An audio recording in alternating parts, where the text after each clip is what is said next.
Belata di setiap kalau dalam bahasa Arab Jabal Tariq. Di sana derajat berdiri, dibakarlah kapalnya itu. Sekarang kapal kita sudah saya bakar dan musuh kita di depan. Kalau kita menyerah, kita mati konyol di sini, perang lah dia. Dan politik ketika itu yang terjadi di Andalusia, bangsa-bangsa Vandal itu menguasai Andalusia dan kejam mereka. Membunuh saja sudah tidak ada patuh di sana. Mereka dengan kayak Belanda sudah penjahat sekali itu, bangsa-bangsa Vandal di sana lah. Muncul kata-kata Andalusia dari bangsa Vandal yang sangat vandalisme, kanibal lah, sudah dia penjahat sekali. Nah itu terus berabad-abad yang lalu, Cordoba mulai masuk Islam, Madrid juga. Siapa lagi sebelum? Tidak ada itu kan salah satu Sevilla. Sevilla. Itu kan salah satu kemajuan Islam itu kan. Nah, kalau kita bahas dari sana, maksud saya itu kan salah satu kemajuan dinasti di sana itu Abbasiyah apa Umayyah? Itu di Umayyah. Nah, di dinasti Umayyah ketika masuk di Spanyol ekspansi ke seluruh. Nah, nanti ya ujung kemundurannya Islam dan kemajuan Eropa berasal dari Spanyol juga. Karena yang membuat Turki Utsmani itu hancur bukan hanya masalah perebutan kekuasaan, perang salib dan serangan orang-orang Mongol. Mongol ini Islam, salib ini orang-orang Kristen. Dan salah satu Paus Urbanus II itu yang melontarkan pidato, kalau kita tidak perang ini melawan Islam, kita akan kacau. Terus pecahlah Kristen, bro. Yang protes terhadap pidatonya Paus Urbanus yang akan menggelorakan perang, disebutlah mereka Protestan. Karena dia protes, nggak setuju, kita nggak boleh perang, kita slow-slow saja sudah. Itu katanya orang-orang Protestan. Itu revolusi Prancis itu. Jauh gitu. Revolusi Prancis, ya. Perang Salib. Oh, iya. Perang Salib itu sering terjadi di dinasti Umayyah, perang salib, dinasti Abbasiyah perang salib. Bahkan di dinasti Saljuk, Ayyubiyah itu juga, Salahuddin Yusuf Al-Ayyubi, di sana terjadi perang salib. Perang salib itu sampai bukunya 4 hempran nih beli. Bang SM4 eksemplar beli buku itu. Dan itu terjadi dari semenjak zamannya Umayyah sampai dinasti Utsmaniyah di Turki. Kalahlah orang-orang Turki Utsmani di Spanyol, Islam di Spanyol maksudnya, bukan hanya Turki Utsmani. Islam di Spanyol, buku-buku orang Islam itu di copy dulu dia, di copy pasti lalu dibakar. Penggelapan sejarah. Makanya kita bodoh sampai sekarang. Itu penyebab terjadinya. Makanya guru peradaban orang-orang Eropa lahir di Andalusia. Ibnu Rus itu termasuk orang-orang Andalusia. Alhamdulillah banyak sudah. Yang saya kenal Ibnu Rus saja lupa kita. Coba kita rehat dulu, Bang Karni. Bagaimana? Tanggapan sih tentang sejarah peradaban. Ayo, ambil itu. Indikator kemunduran Islam ini. Lanjut bahwa indikator kemunduran Islam ini katanya, maksud saya itu biar bisa dikorelasikan dengan masuknya langsung kemunduran dari ke dinasti Utsmani gitu kan. Tadi dari Andalusia. Kalau di Utsmani belum dikatakan mundur. Karena setelah di Utsmani runtuh itu masih dan orang-orang Mongol ini dia Islam. Pindahlah peradaban Islam itu, pindah dia ke Cina, hancurnya Cina, pindah dia ke India. Salah satu bentuk kemajuan Islam di India adalah Taj Mahal itu sendiri. Megahnya banget Taj Mahal itu menandakan makmurnya orang-orang Islam India dulu. Kalau kita berbicara Genghis Khan ini Genghis Khan itu kan cucunya Mongolia yang dibahas itu kan Pulagukan itu kan. Mongolia ini dulu kan dia menguasai seperempat benua pada saat itu. Seperempat dunia inilah dia kuasai. Sebagian dari itu. Lalu di Mesir itu ada seorang raja, diseranglah pertama raja itu, lalu kalah, dia minta bantuan ke sana kemari. Abbasiyah itu lalu dia menyeranglah kerajaan Irak pada saat itu, pada dinasti Umayyah. Kalau di Irak itu Umayyah apa Abbasiyah itu, intinya Umayyah kalau itu. Nah di sanalah diserang dia oleh Mongolia ini. Nah setelah itu, setelah meninggalnya Genghis Khan ini, lalu digantikanlah dia oleh Hulagukan, cucunya itu. Ya, anaknya ini cucunya melakukan. Genghis Khan Genghis. yang masuk Islam itu kan melakukan. Genghis Khan juga Islam dia. Enggak dia Islam Genghis Khan. Genghis Khan itu nama lainnya Timur Leng, itu Genghis Khan Islam. Ya Allah. Timur Leng itu nanti dia Timur Leng itu. Itu nama Kalau lainnya Genghis Khan itu Nama lainnya itu sudah Timur Leng. meninggal dia. Nah, sampai sekarang jenazahnya itu tidak ditemukan jenazahnya itu. Lalu apa namanya? Lalu anak buah keturunannya inilah masuk Islam. Nah, dialah melanjutkan estafet perjuangan ayahnya itu yang dilanjutkan oleh Lagukan itu. Nah, setelah setelah masuk Islamnya, barulah dia menyebar ke seantero dunia itu. Makanya dia ekspansi ke melawan lawan Kristen itu perang salib itu. Tentara salib. Ikut dia pada saat itu. Kelompok-kelompok Genghis Khan ini, keturunan Lagukan ini. Nah, setelah itu barulah dia ke dinasti Abbasiyah di Andalusia pada saat itu. Di Andalusia itulah tempat ketika sudah hancur Baghdad, maka dia lari ke Andalusia pada saat itu setelah hancurnya Baghdad ini. Seperti yang sudah paparkan tadi itu. Bahaya Baghdad ibu kotanya Abbasiyah. Iya, Abbasiyah hancur itu. Lalu kemana orang Islam ini? Mesir sudah hancur. Lalu dia pindahlah ke Andalusia pada saat itu karena satu-satunya yang masih berdiri kekhalifahan di sana ya Andalusia itu pada saat itu. Mengakui. Iya, pada saat itu di Abbasiyah tempat segala ilmu peradaban di sana pokoknya. Setelah hancurnya semua Mesir, Irak dan lain-lain. Nah, barulah ketika di sana itu di Andalusia itu Islam diperkembang di sana, ilmu pengetahuan tentang geografi semua ada di sana. Makanya itulah kenapa Barat itu maju karena hasil pemikiran dari orang-orang Islam pada saat itu. Kan Imam Bukhari itu Bukhari kalau salah. Kalau Bukhara Di itu Rusia kan kan dia itu kan. Persia. Rusia dia. Nah, pada saat itu ketika Soekarno pergi ke Rusia, coba carikan saya makamnya Imam Bukhari, dia bilang. Pada saat itu. Nah, sampai sekarang dikenang namanya Soekarno itu. Bukan Indonesia dikenang, tapi namanya Soekarno dikenang pada saat itu.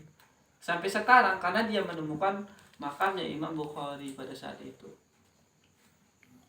Nah, bagaimana Tony terkait dengan kemunduran dan Islam ini, indikator kemunduran Islam ini, apa yang menjadi tolak ukur kita agar kita bisa kembali ke kejayaan seperti yang pendahulu kita lakukan pada saat itu. saya ingat jadinya seperti pertanyaan Sidek di forum itu. Iya. Apakah bisa sekarang Islam itu melahirkan pemikiran-pemikiran seperti Ibnu Rus? Bisa. Kira-kira bagaimana? Nah, itulah sangat bisa sekali karena kita sama-sama manusia, Ibnu Rus juga manusia kan. Itulah kenapa dibentuknya cendekiawan pada saat itu yang dinahkodai oleh Nurcholish Madjid pada saat itu. Untuk bagaimana? Karena dari segi pemikiran orang-orang Islam ini mengalami kemunduran yang sangat jauh sekali. Maka dibentuklah cendekiawan seperti Habibie, terus Quraisy Shihab, Gus Dur, itu cendekian-cendekia seorang-orang pemikir pada masa itu. Agus Salim. Nah, sekarang kan kita sudah mempunyai Marhale. cendekiawan seperti yang saya disebutkan tadi. Lalu kenapa sampai sekarang itu Islam itu belum maju?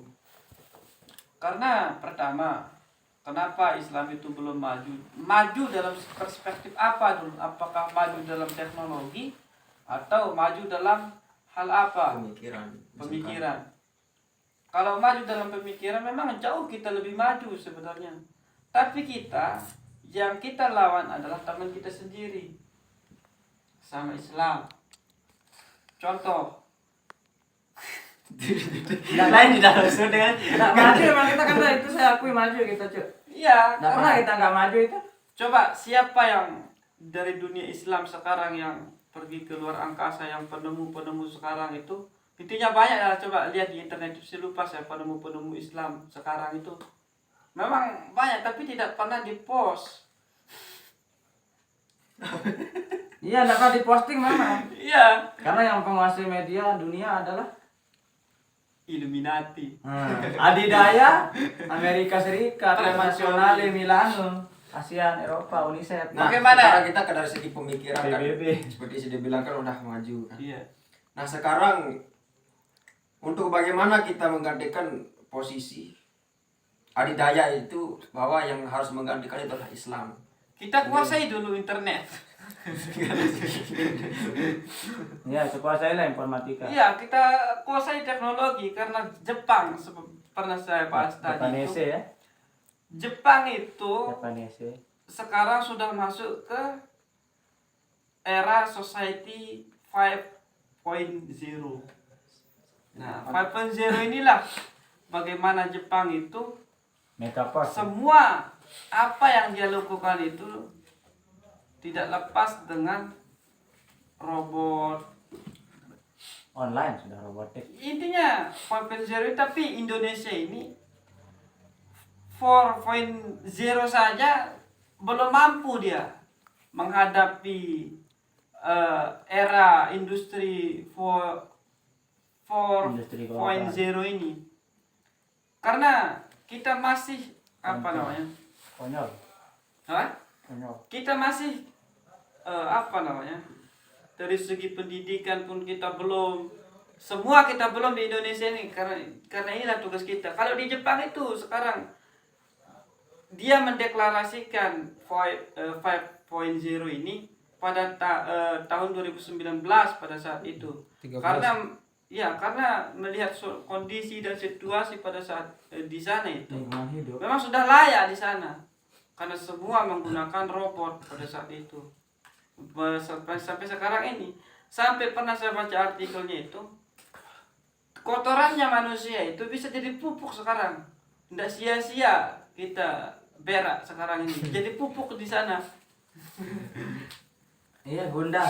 Iya, terus Cina dengan fotokopiannya semua HP Cina sekarang. Tapi Indonesia ini apa ya? Tidak bisa mengikuti seperti elong-elong Indonesia ini. Tidak bisa mengikuti Cina lah gitu. Dari segi teknologinya. Ada kan anu itu advance. Tidak bisa itu. Jauh dari Mito itu mana asalnya itu? Enggak dong, itu advance. Advent itu dari mana diambil barang itu? Berarti tolak ukurnya itu adalah teknologi. Karena kita masuk di era Kalau kita bilang society. ini kan, Enggak kemajuan. maksud saya dari segi negara Islam kan, yang paling kaya sekarang siapa? Negara-negara Islam. Negara-negara Islam. Yang menguasai gas siapa? Amerika. Arab Saudi. Bukan Amerika, Arab Saudi. Arab Saudi. Negara-negara Islam. Tapi yang menghasilkan uang itu kan Amerika. Enggak, Bahrain paling tinggi mata uang. Terus kenapa Maju bisa- kita sudah kenapa? Kapan kita nggak maju, kita maju aja, itu maju sudah. Belum. Kalau kita belum menguasai dunia. Karena belum kita dikatakan masih maju. berpaku pada pemahaman-pemahaman kita. Kolot. Ya. Enggak, Maksudnya kita tidak berani berpikir apa ya namanya tuh, berpikir Visioner. enggak, berpikir berbeda, enggak. Gila ya, Berpikir gila itu. Berpikir gila sudah. Karena hanya orang-orang gila yang bisa merubah dunia. The Lord of the World. Karena kita masih berpaku pada ketika saya melakukan gini harus begini. Kecuali Ada ya. pertimbangan-pertimbangan. Berani sekali dulu. Iya. Kalau orang barat itu mati sudah. Totalitas ya. Sekarang dari perspektif Lord Mas Yadi. Nggak pernah maju, nggak ada yang. Gimana? Nggak ada yang maju. Ini suhu kita ini sekarang mau bersuara. Nggak Gimana, pernah Kanda? maju kita ini. Nggak ada yang maju, nggak ada yang maju. Sudah. Tidak ada yang maju di Indonesia ini. Ayo kita mundur. Janganlah kita bilang Indonesia saja kan. Tapi Negara-negara saya Islam anu kan sedikit banyak. ya. Pernah kita maju pada zaman Majapahit Gajah Mada pada saat itu. Maju sekali kita. Maju sudah. Ya. Kita sudah menguasai sampai Cina pada saat itu. Nusantara. Iya, Nusantara. Maju kita pada saat itu. Enggak sampai Cina. Sampai anu di mana? Nusantara. Seperti dikatakan Cak Nun itu ya. Coba. Yang seperti yang katakan Cak Nun itu. Bahwa Indonesia ini pernah menguasai menjadi adidaya, negara adidaya pada saat itu. ASEAN dia kuasai. Enggak sampai Cina. Sampai ke Cina dia kuasai pada saat Nggak itu. bisa, Cina kuat dari dulu Kanda. Yang dia kuasai itu cuma sampai ini dia Singapura, Maisin itu. Siapa Mana Cina?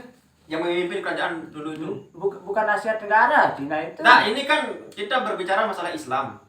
Tidak, jangan konteksnya ke Islam. Iya, Islam. Maksudnya ini kan tadi kita kan temanya ini kemunduran Islam gitu. Iya, Oh, Islam ya. Indonesia. Kenapa sekarang kita bahas ke kerajaan hanya di Indonesia saja. Ya, kalau kita Kita kembalilah ke tema gitu. Dan ini terlalu melebar kita ini. Nggak ada Islam. kalau kita masuk ke Islam itu memang kita pernah maju kerajaan Demak pada saat itu. Kerajaan Demak itu sudah bisa membuat bom. Kalau tidak salah kayak martir itu. Ya. Bom sudah gitu kan. Dia itu mengambil di Turki pada saat itu. Dia kolaborasi dengan Turki pada saat itu. Para kerajaan Denmark itu belum ada, Eropa itu belum membuat itu. Tapi kita sudah membuat bom pada saat itu. Makanya Jakarta itu, kenapa dikatakan Jakarta?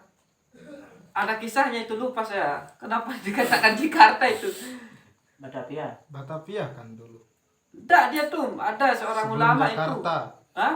Sebelum Jakarta kan Batavia namanya. Batavia sebelumnya tuh. Sebelum Batavia berarti. Iya, sebelum Batavia itu ada seorang nama ulama pada saat itu. Jayakarta. Jayakarta. Terus Nah, Jayakarta inilah Terus. nama seorang ulama pada saat, bukan si nama ulama, sudah lupa saya tuh terkait itu. Kenapa dinamakan Jakarta itu? Demak. Berarti penggagasnya seorang ulama. Iya, Ulami. makanya orang pertama itu di laut apa makanya itu? Pelabuhan apa namanya di Jakarta itu? Tanjung Perak. Tanjung Perak, Tanjung Priok. Priuk. Oh ya. Tanjung Priok itu kan di sana tempatnya. Tanjung Pertama Perak, dulu Surabaya. para Oke, kita kan sudah selesai membahas tentang indikator tentang kemunduran Islam kan. Nah, sekarang Ini kata kebangkitan. bagaimana kita untuk membangkitkan dunia Islam? ya untuk Konklusinya dulu apa saja konklusinya? Konklusinya dulu Ya, silakan. Konklusi Islam mundur dengan beberapa indikator. Mungkin bisa Kesimpulannya. disebutkan dari Konklusi. diskusi tadi. kan ada premis mayor tadi minor, konklusinya ini. Apa-apa saja indikator Islam itu dikatakan mundur dari peradabannya.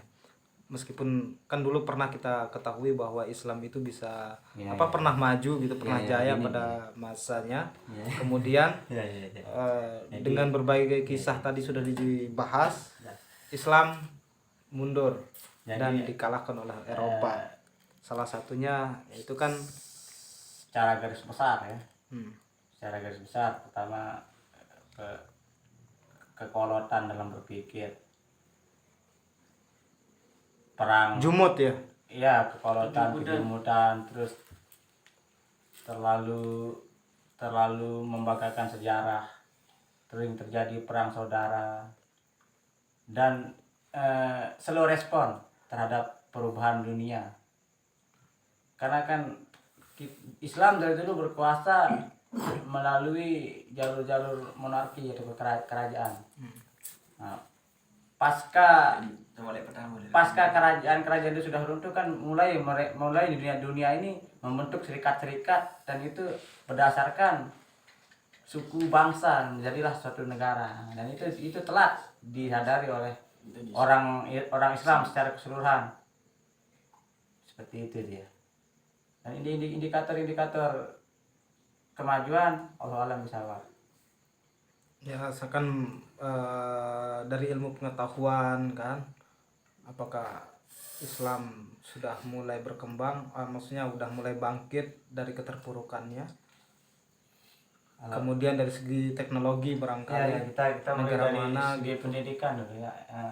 Mengenai pendidikan umat Islam itu sebenarnya enggak sih kita terlalu bobrok di pendidikan itu, karena kan banyak kampus-kampus besar yang memang itu tanah Arab, di contoh saja Mesir gitu kan, Mekah dan Maroko itu kan termasuk kampus-kampus ternama di dunia.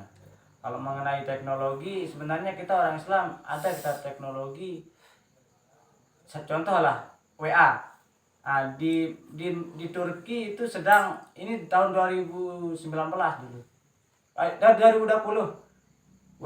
WA itu kan orang-orang yang milik itu orang-orang Eropa ya, orang-orang Eropa. Di Turki itu ada dia sejenis WA tapi BIP namanya. Itu orang Islam yang punya. Tapi kita jarang menggunakan karena kita tidak tahu. Kita hanya membanggakan WA saja yang sudah terkenal. Begitu dia. Mengenai teknologi enggak sih kita terlalu bodoh-bodoh amat. Pintar kok, kita cuma jarang dipo saja. Masuk kekayaan, kita orang-orang yang kaya gitu kan. Siapa yang nggak kenal Bahrain, Qatar, bahkan Mekah yang gedung apa pencakar langit tertinggi itu kan orang Islam yang buat. Presiden klub Manchester City, Chelsea, AC Milan gitu. Mereka itu orang sultan itu. Sultan itu kan ya bebas, sultan itu bebas. Seperti itu. Sebenarnya kita dimundurkan oleh hegemoni orang-orang barat saja itu. Kita maju kok sebenarnya, cuma kita nggak percaya diri saja. Ayolah kita percaya diri. Tetap kita gunakan WA, tetap kita gunakan Facebook, gunakanlah produk-produk yang Islami center itu ya. Biar Center syariah ya. Mataram, ya. Back ke syariah, back to Allah itu. Bismillahirrahmanirrahim. Islam kan. Kristen itu kita bahas. Coba. Kita dengar dulu Ketum bagaimana. itu kan baru kan saya kan bagi Enggak, moderator. maksud saya bukan. Tidak ada moderator di sini. Di sana kita diskusi. Maksud saya, bagaimana sih pandangan Ketum melihat dunia Islam saat ini? Maksud saya, pandangan Ketum melihat kondisi Islam saat ini, dan kita harus bagaimana gitu? Karena kita selalu dibenturkan oleh zaman yang modern ini. Bagaimana kita sebagai orang Islam menyikapinya? Ya bang, back to NTB syariah, Iya. Islamic Center. gitu Kita kan. sebagai orang Islam, bagaimana kita, soalnya kita selalu dibenturkan oleh perkembangan zaman ini. Bagaimana kita sebagai umat Islam menyikapi zaman ini gitu, agar kita tidak terbawa arus. Bangga jadi orang Islam. Jadi banyak sekali sebenarnya kan. Enggak banyak. Contoh seperti tadi kan kita terlalu membanggakan produk-produk luar negeri, produk orang-orang barat kan. Itu kan brutal. Ya maksudnya itu ini kan Maksudnya beda. iya maksudnya ini kan banyak ininya kan, banyak versinya kan. Yang pertama karena sebenarnya kita itu banyak produk-produk Islam sebenarnya yang udah dibuat untuk menyaingi produk-produk barat ini. Tapi itu tidak pernah kita gunakan karena keterbiasaan kita menggunakan produk-produk orang barat. Nah itu yang susah kita lepas. Nah menjadi indikatornya itu salah satunya karena susah lepas dari buatan-buatan orang barat ini. Sebenarnya kalau kita mau, kenapa enggak kita menggunakan apa yang dibuat oleh orang-orang Islam itu? Itu salah satunya. Yang kedua itu adalah persatuan.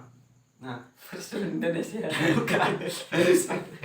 Iya, persatuan umat Islam Indonesia. Persatuan umat Islam. Bagaimana kita lihat bahkan di Indonesia saja begitu banyak perpecahan yang terjadi di Indonesia dari orang-orang Islam itu, dari hal politik dan sebagainya kan, itu salah satu indikatornya. Dan yang lain, Bagaimana cara menyatukannya itu Nah, kan itu. orang-orang Islam ini? itu yang menjadi PR kita bagaimana sekarang menurut pandangan saudara Alfi. Kalau saya tidak akan pernah menyatu. Nah, itu sudah yang kita tunggu-tunggu. Iya, tidak akan pernah menyatu karena kalau kita Menyatu. berpikir apa namanya? Memang di Indonesia Ini kan kita berbeda sudah punya pulau. ini kan, kita udah punya semuanya. Ya. Dari segi kekayaan udah kita punya, tapi dikuasai oleh orang-orang barat kan. Hmm. Pemikiran udah kita punya. Tinggal bagaimana kita untuk apa namanya? Ya itu sudah master kan, itu sudah Untuk mengakumulasikan semuanya itu. mengakomodir.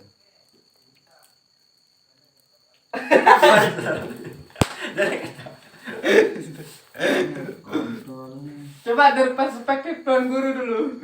Tony. Bagaimana ini Indonesia ini bagaimana cara menyikapinya ini? Kita selalu dibenturkan oleh Iya. dari apa namanya? Dari tadi, Pak. Nah, ya itu dah. Dari tadi. Indonesia itu tidak sulit untuk bisa diubah karena udah menjadi suatu budaya gitu. Contoh saja kan dari segi make up, gitu kan, dari segi penampilan. Dulu kan di Indonesia tuh terkenal kan namanya pernah lagi dulu di pas awam-awamnya kita itu kita tuh sering mendengarkan nyanyian yang Islami lah gitu kan, tapi kenapa bisa apa namanya sampai sekarang gitu kan mundur lah gitu kan, dari segi pakaian, nyanyian yang nasid itu kan udah hilang gitu dari Indonesia ini, emang karena dari budaya itu masih banyak yang menggunakan budaya-budaya luar itu dasarnya karena